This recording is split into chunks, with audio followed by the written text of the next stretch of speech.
আসসালামু আলাইকুম শিক্ষার্থীরা, তোমাদের সবাইকে অনলাইন ভিত্তিক ক্লাসে স্বাগত।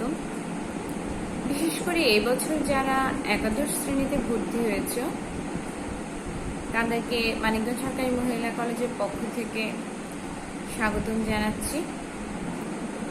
তোমাদের কলেজের যে শিক্ষা অধ্যায় সেটি ভালোভাবে পরিচালিত হবে, তোমরা ভালোভাবে সম্পন্ন করবে আশা করি। তো প্রাথমিক যে পাঠদান সেটি আসলে করোনা পরিস্থিতির জন্য আমরা জানি একটু বাধাগ্রস্ত হচ্ছে। তারপরে অনলাইন ভিত্তিক ক্লাসে সেটা পাঠদানের চেষ্টা করা হচ্ছে। আমার সে লক্ষ্যে আমার এই প্রচেষ্টা। তো আমি শারমিন আক্তার, প্রভাষক, দর্শন বিভাগ, মানিকগঞ্জ সরকারি মহিলা কলেজ, মানিকগঞ্জ। একাদশ শ্রেণীর মানবিক বিভাগে যারা ভর্তি হয়েছ তাদের যুক্তিবিদ্যা বিষয়টি রয়েছে, যাদের আমি যুক্তিবিদ্যা বিষয়টি সম্বন্ধে পাঠদান করি। আর যুক্তিবিদ্যা আসলে খুবই মজাদার একটি সাবজেক্ট, খুবই সহজ। যদি আমরা একটু মনোযোগ দিয়ে পড়ি তাহলে বুঝতে পারবো যুক্তিবিদ্যা খুবই সহজ সাবলীল একটি বিষয়। এটি যদি আমরা এটি পড়ার জন্য বিশেষ কিছু প্রয়োজন নেই, শুধু মনোযোগ ছাড়া মনোযোগ দিয়ে যদি আমরা পড়ি তাহলে বিষয়টি আমাদের কাছে সহজ হয়ে উঠবে এবং এই সাবজেক্টে সর্বোচ্চ নাম্বার তোলা সম্ভব। কারণ যুক্তিবিদ্যা অনেকটা হচ্ছে গণিতের মতো, এখানে মুখস্থর চেয়ে বোঝাটা জরুরি। আমরা যদি এটা বুঝে নিই তাহলে আমাদের কাছে মনে হবে এটা খুবই সহজ একটি সাবজেক্ট। তো যুক্তিবিদ্যার সম্পর্কে আমি আজকে যুক্তিবিদ্যা প্রথম পত্র দ্বিতীয় অধ্যায়ে যুক্তিবিদ্যা এবং নন্দনতত্ত্বের যে সম্পর্ক রয়েছে সেটি নিয়ে আলোচনা করব। যুক্তিবিদ্যার প্রথম অধ্যায় যুক্তিবিদ্যা পরিচিতি, যুক্তিবিদ্যার বিষয়বস্তু বা পরিধি, যুক্তিবিদ্যার সাথে দর্শন, নীতিবিদ্যার কি সম্পর্ক, এগুলো সম্পর্কিত আমি বিগত ক্লাসগুলো নিয়েছি। তোমরা কলেজের পেজে ক্লাসগুলো পেয়ে যাবা যদি চার্জ করো। আর আজকে আমরা যুক্তিবিদ্যা এবং নন্দনতত্ত্ব নিয়ে আলোচনা করব। যুক্তিবিদ্যা, যার ইংরেজি শব্দটি হচ্ছে লজিক। লজিক শব্দটি এসেছে গ্রিক শব্দ লোগোস থেকে। লোগোস শব্দটি আবার এসেছে লজিকি থেকে। লোগোস শব্দের অর্থ হচ্ছে চিন্তা, শব্দ বা জ্ঞান। চিন্তা, শব্দ বা জ্ঞান। এখন সাধারণত চিন্তা সম্পর্কিত যে জ্ঞান সেটাকে যুক্তিবিদ্যা বলা যায়, বা এটাকে আমরা যদি আরেকটু ক্লিয়ার করি সেটা হচ্ছে যুক্তিবিদ্যা আমাদেরকে বৈধ চিন্তা এবং সঠিক চিন্তা করতে শেখায়। অবৈধ যে যুক্তি রয়েছে, অবৈধ যে চিন্তা রয়েছে, ভুল যে চিন্তা রয়েছে সেটা থেকে সরিয়ে এনে সঠিক চিন্তা পদ্ধতি করতে শেখে এবং এই পদ্ধতিতে কি কি বিষয় রয়েছে সেগুলো নিয়ে আলোচনা করে।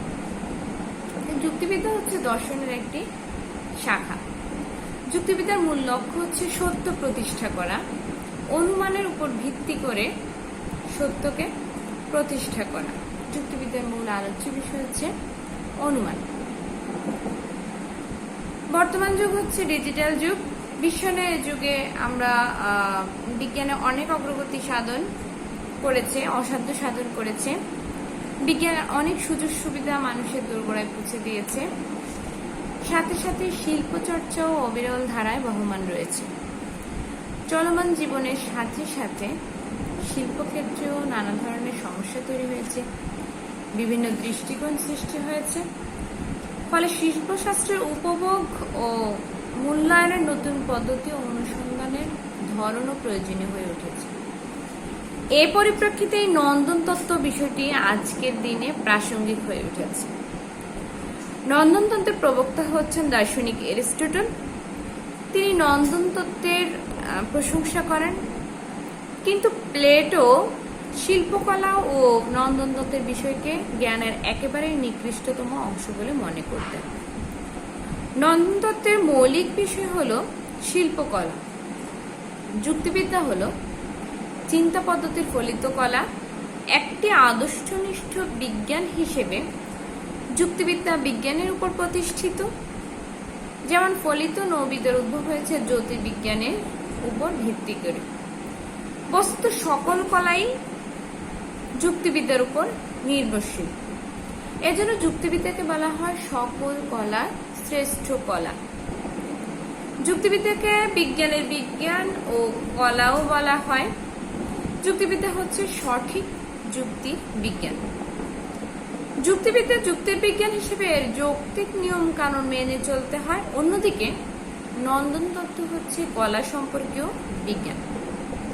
নন্দন তত্ত্ব হলো এমন বিষয় যার মধ্যে রয়েছে নান্দনিক ও আকর্ষণীয় দিক। এই নান্দনিক ও আকর্ষণীয় দিককেই বলা হচ্ছে কলা।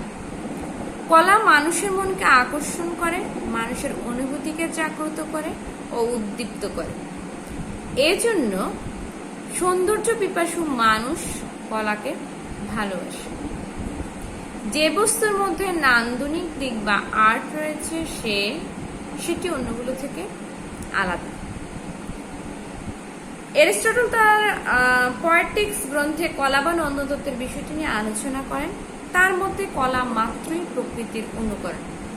মানুষ স্বভাবতই অনুকরণশীল, আর অনুকরণ থেকে সে শুধু ইন্দ্রিয় সুখী নয়, বৌদ্ধিক আনন্দও পেয়ে থাকে।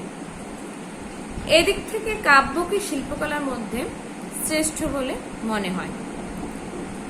নন্দন তত্ত্বের প্রবর্তক বোমগার্টেন বলেন, যুক্তি নির্ভর জ্ঞানের লক্ষ্য সত্য, নান্দনিক জ্ঞানের লক্ষ্য হচ্ছে সৌন্দর্য। যুক্তিবিদ্যা মানুষের জীবনের সুন্দর অসুন্দর ভালো মন্দ নিয়ে আলোচনা করে। ফলে মানুষের কথা বলার ঢং, ভাব ভঙ্গি, চিন্তা কৌশল, স্টাইল এগুলো হচ্ছে নন্দন তত্ত্বের আলোচনার অন্তর্ভুক্ত। এসব আলোচনায় যুক্তিবিদ্যার পদ্ধতিও ব্যবহৃত হয়ে থাকে। নন্দন তত্ত্ব ও যুক্তিবিদ্যার উভয়েরই উদ্দেশ্য হচ্ছে মানব জীবনকে ছন্দময় করে তোলা। যুক্তিবিদ্যার নন্দন তত্ত্ব বিশ্লেষণ করলে দেখা যায় যে উভয়ের মধ্যে যে আপাত পার্থক্য পরিলক্ষিত হলেও উদ্দেশ্য ও লক্ষ্যের দিক থেকে এদের মধ্যে যথেষ্ট মিল ও সাদৃশ্য রয়েছে।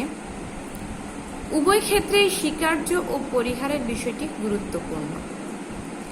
যুক্তিবিন্যাস, যুক্তি কৌশল সুন্দর বলে মানুষের কাছে তা গ্রহণীয়, আর অসুন্দর হয় বলে পরিহারযোগ্য। যুক্তির মধ্যেও রয়েছে সৌন্দর্য ও আকর্ষণীয় বোধ। তেমনি শৈল্পিকতার ক্ষেত্রেও বিষয়টি একইভাবে তাৎপর্যপূর্ণ। এজন্য যুক্তিবিদ্যাকে কেবল আর্ট বলা হয় না, বলা হয় যুক্তিবিদ্যা হচ্ছে শীর্ষ আর্ট। যুক্তিবিদ্যার নন্দন তত্ত্বের মধ্যে আলোচনায় প্রধানত তিনটি বিষয় আলোচনা না করলেই নয়। এক হচ্ছে তত্ত্ববিদ্যা, জ্ঞানবিদ্যা, মূল্যবিদ্যা। দর্শনে তত্ত্ববিদ্যা আলোচনা করে বিশ্বের উৎপত্তি কি, বিশ্বের প্রকৃতি কি এটি নিয়ে। জ্ঞানবিদ্যা জ্ঞানের উৎপত্তি, জ্ঞানের প্রকার, জ্ঞানের শর্ত, জ্ঞান কিভাবে অর্জন হয় এগুলো নিয়ে আলোচনা করে। আর মূল্যবিদ্যা আলোচনা করা হয় সত্য, মঙ্গল ও সৌন্দর্য নিয়ে। তাই আলোচনা দিক থেকে মূল্যবিদ্যাকে আমরা তিন ভাগে ভাগ করতে পারি। একটা হচ্ছে লজিক, অন্যটা হচ্ছে এথিক্স এবং অন্যটা হচ্ছে এস্থেটিক্স। এখানে যুক্তিবিদ্যা আলোচনা করে অনুমান ও যুক্তির সত্যতা বা বৈধতা নিয়ে। নীতিবিদ্যা আলোচ্য বিষয় হচ্ছে মঙ্গল, ভালোত্ব, মন্দত্ব, ন্যায়, অন্যায়, আচরণ, অভ্যাস ইত্যাদি। এবং নন্দন তত্ত্বের আলোচনার বিষয় হচ্ছে প্রাকৃতিক সৌন্দর্য বা বিউটি অ্যান্ড নেচার। যুক্তিবিদ্যা ও নন্দন তত্ত্বের মধ্যে খুবই ঘনিষ্ঠ একটি সম্পর্ক রয়েছে। তিনি বলেন, গোটলাব বোমগার্টেন বলেন, যুক্তিবিদ্যা ও নন্দন তত্ত্বের মধ্যে সম্পর্কটা হচ্ছে ছোট ভাই এবং বড় বোনের মতো। এদের মধ্যে যেমন গভীর সম্পর্ক রয়েছে, যুক্তিবিদ্যা এবং নন্দন তত্ত্বের মধ্যেও সেই গভীর সম্পর্কটি রয়েছে। এই সম্পর্ক থাকা সত্ত্বেও আমরা দেখি যে যুক্তিবিদ্যা এবং নন্দন তত্ত্বের মধ্যে কিছু পার্থক্য রয়েছে। যেমন যুক্তিবিদ্যা হচ্ছে ভাষায় প্রকাশিত চিন্তার বিজ্ঞান, বিশুদ্ধ চিন্তার বিজ্ঞান হলো যুক্তিবিদ্যা। অন্যদিকে নন্দন তত্ত্ব মানুষের সুন্দর অসুন্দর ইত্যাদি নিয়ে আলোচনা করে। যুক্তিবাক্যের সত্যতা, মিথ্যাত্ব, বৈধতা, অবৈধতা, যথার্থতা নিয়ে আলোচনা করে যুক্তিবিদ্যা। মানুষের সৌন্দর্যবোধ ও প্রকৃতি নিয়ে আলোচনা করে নন্দন তত্ত্ব। যুক্তিবিদ্যা বস্তুর বিচার বিশ্লেষণ করে, আর নন্দন তত্ত্ব বস্তুর নান্দনিক দিককে আকর্ষণীয় করে তোলে। যুক্তিবিদ্যার বিজ্ঞান ও কলা উভয়ই, অন্যদিকে নন্দন তত্ত্বকে আমরা শুধু কলাই বলে থাকি, বিজ্ঞান বলি না। যুক্তিবিদ্যা মানুষের চিন্তাকে জাগ্রত করে, বিশুদ্ধ চিন্তার প্রতি আগ্রহ সৃষ্টি করে। নন্দন তত্ত্ব মানুষের অনুভূতিকে জাগ্রত করে ও উদ্দীপ্ত করে। এজন্য সৌন্দর্য পিপাসু মানুষ কলাকে পছন্দ করে।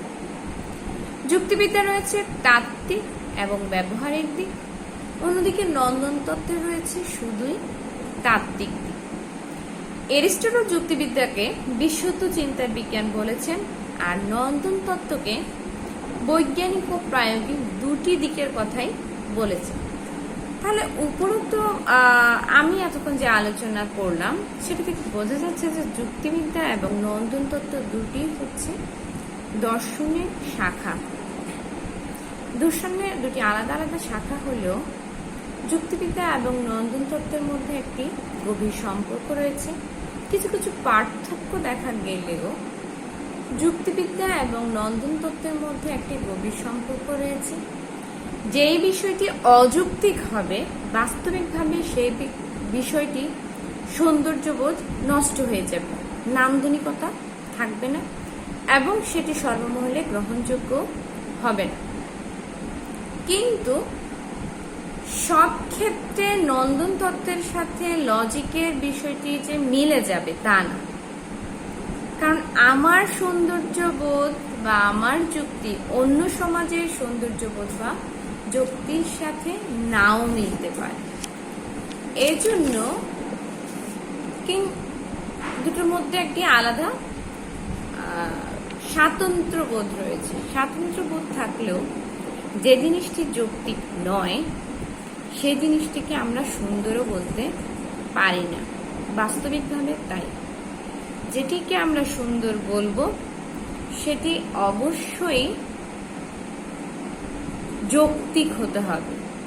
কোনো কিছু এর মধ্যে আছে ইন্দ্রিয়গ্রাহ্য সৌন্দর্য, আবার আছে বৌদ্ধিক তৃপ্তিগত সৌন্দর্য। যদি আমরা বৌদ্ধিক আনন্দ বা তৃপ্তি পেতে চাই সেক্ষেত্রে বিষয়টিকে অবশ্যই লজিক্যাল হতে হবে। ইলজিক্যাল কোনো বিষয়ে আমি আত্মিক তৃপ্তি বা আত্মিক নান্দনিকতা খুঁজে পেতে পারি না। তাহলে আমরা দেখতে পাচ্ছি যে যুক্তিবিদ্যা এবং এস্থেটিক্স বা নন্দন তত্ত্বের মধ্যে একটি গভীর সম্পর্ক রয়েছে। যুক্তিবিদ্যা যেমন তার তত্ত্বর জন্য নন্দন তত্ত্বের উপর নির্ভরশীল, তেমনি নন্দন তত্ত্বের বিষয়টির মধ্যে নান্দনিকতা ফুটিয়ে তোলার জন্য যৌক্তিক হওয়াটা অত্যন্ত জরুরি। তাহলে শিক্ষার্থীরা, আজকে আমরা যুক্তিবিদ্যা এবং নন্দন তত্ত্বের মধ্যে যে সম্পর্ক রয়েছে সেটি নিয়ে আলোচনা করলাম। আগামী ক্লাসে আমরা যুক্তিবিদ্যার সাথে গণিতের কি সম্পর্ক রয়েছে সেটি নিয়ে আলোচনা করব। শিক্ষার্থীরা, তোমরা সবাই ভালো থাকবে, সুস্থ থাকবে এবং স্বাস্থ্যের যে সাধারণ নিয়মাবলী রয়েছে স্বাস্থ্যগত, আমরা সেগুলো মেনে চলব এবং আগামী ক্লাসে তোমাদের সাথে দেখা হবে। ভালো থেকো সবাই। সবাইকে আবারও স্বাগতম এবং অভিনন্দন জানাচ্ছি। আজকের মতো এখানেই বিদায় নিচ্ছি। সবাই ভালো থাকবে, সুস্থ থাকবে। আল্লাহ হাফেজ।